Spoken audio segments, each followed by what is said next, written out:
Secretary Hagel, distinguished members of the military, Gold Star families, veterans, service members, ladies and gentlemen, good afternoon. It is an honor to be here today on the 35th anniversary of the creation of the Wall to pay our respects to the brave men and women whose names are so beautifully inscribed here.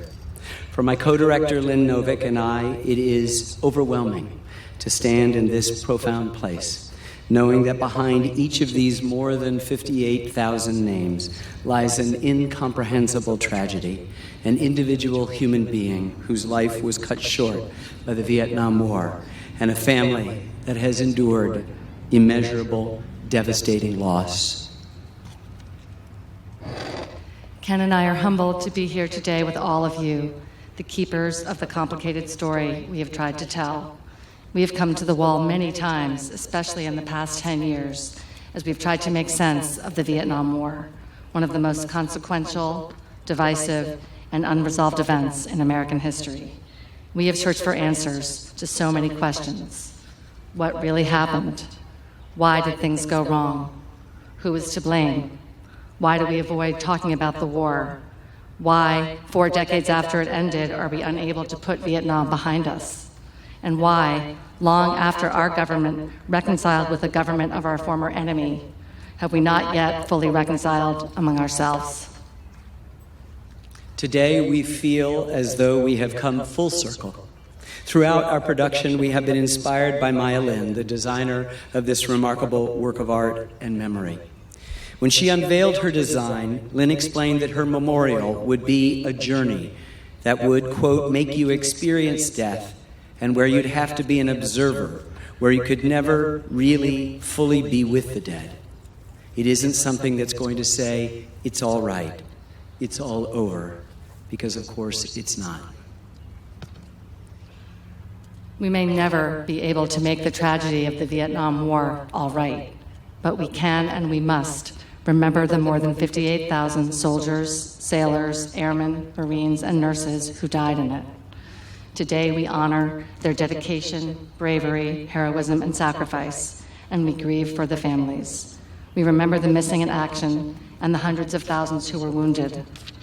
We also express our deep gratitude to the millions of men and women who served in the armed forces during the war. And we want to say to all of you what our country failed to say at the time. Thank you, and welcome home. And thank you. And we want to tell all of our active duty military personnel and the veterans of our more recent wars that we did learn at least one important lesson from the Vietnam War. We will never again blame our soldiers for the policies of our leaders.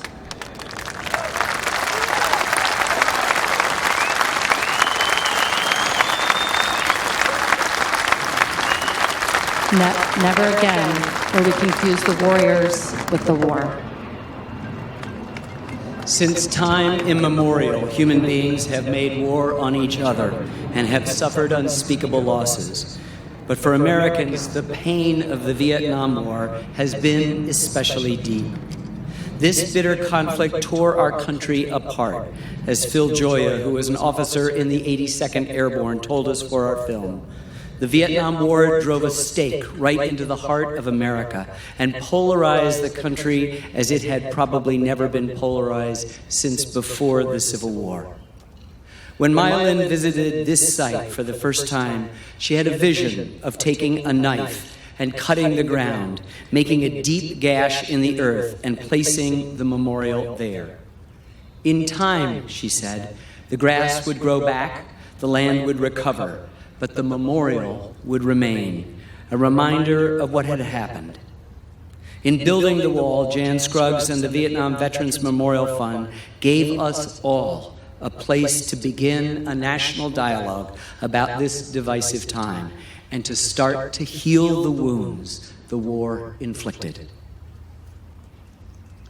We hope that our film can continue and deepen the conversation that began here 35 years ago.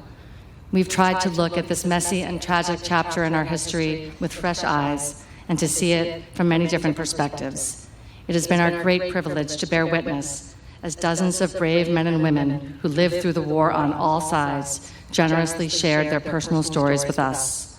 stories of courage, comradeship, perseverance, fear, anger, doubt, conscience, grief, humanity, and love.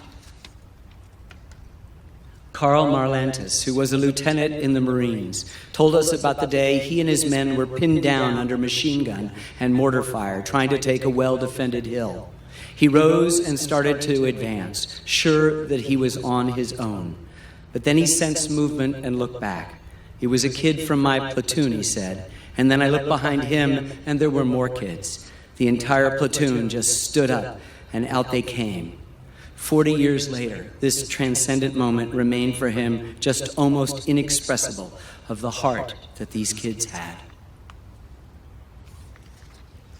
300 members of the West Point class of 1966 volunteered to go to Vietnam, eager to prove themselves and lead young men in combat. Many, like Matt Harrison, worried that the war might end before they got the opportunity to fight in it. But after he arrived in Vietnam in the spring of 1967, Harrison got everything he bargained for and more.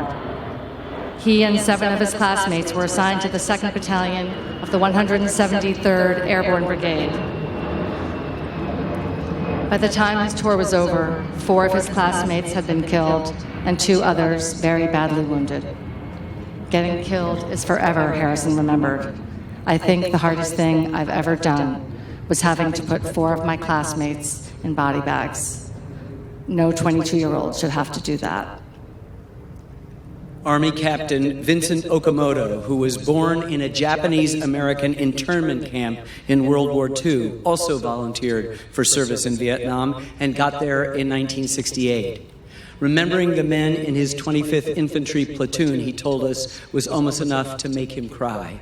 19-year-old high school dropouts from the lowest rung of American society. To see these kids who had the least to gain, they weren't going to be rewarded for their service in Vietnam. And yet, their infinite patience, their loyalty to each other, their courage under fire was just phenomenal. And you would have to ask yourself, how does America produce young men like this? 89-year-old Jean Marie Crocker of Saratoga Springs, New York, told us about her oldest son, Denton, whom the family called Mogi.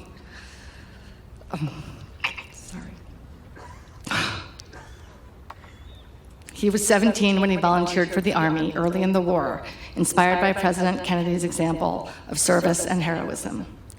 Mogi was disappointed to be assigned a desk job in the 101st Airborne Division, but eventually he got himself transferred to a combat unit, and he was decorated for carrying a mortally wounded friend off the battlefield under fire. In his letters home, Mogi told his family nothing of what he saw or did. His mother, Jean Marie, told us how she followed the war on television and worried whenever letters from Mogi failed to arrive. Then, on a beautiful day in 1966, she looked up and saw 2 men in uniform coming to the house. In an interview, she relived that unimaginable moment and told us how she implored them, "Don't say it, not my beautiful boy." But they just said yes.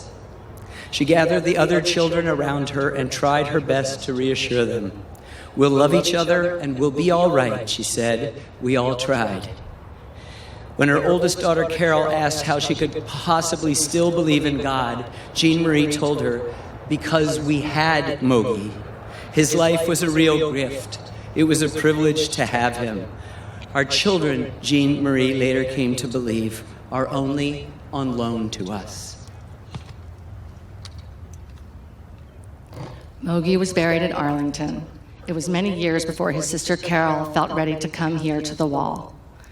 In telling that story, she helped us understand the special power of this sacred place. "When I caught sight of the wall," she said, "I literally lost my breath. Of course I wept. I saw my brother's name. I had helped getting lifted up so I could touch it. I looked at his name in the company of all those other people. There was sadness, but now he wasn't alone either. He was in the company of people. He was there for people to know and to think about, and he wasn't forgotten, and he wasn't lost." Denton Crocker Jr.'s name is on panel 8E, the 6th line from the top. For Carol Crocker and for so many families and comrades of the fallen, coming to the wall was incredibly healing and freeing. I was changed afterward, she remembered. It is one of the most beautiful things I've ever seen.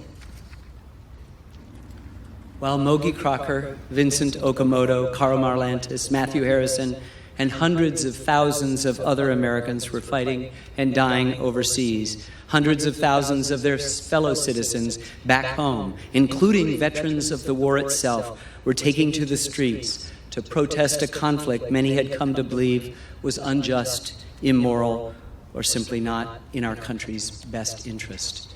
As anti-war activist Bill Zimmerman told us, true groups of Americans, both thinking they were acting patriotically, went to war with each other.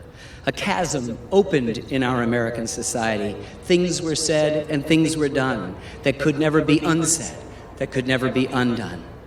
In the 50 years since, that chasm has only widened and deepened. The troubles that beset us today, alienation, resentment, and cynicism, mistrust of our government and of each other, a breakdown of civil discourse and civil institutions. So many of these malevolent seeds were sown during the Vietnam War. Until we can find a way to talk, not shout, across this divide, the ghosts of the Vietnam War will continue to haunt us. In 10 years of trying to understand the war, we have learned that there is no single truth to be extracted from this traumatic, epic tragedy. Many of the questions we asked may never be fully answered. They lead instead to deeper questions. What does it mean to be a patriot? Who was right? Who was wrong? Were the sacrifices in blood and bone too high? Could it have turned out differently? What meaning can be found in all of the suffering of the war?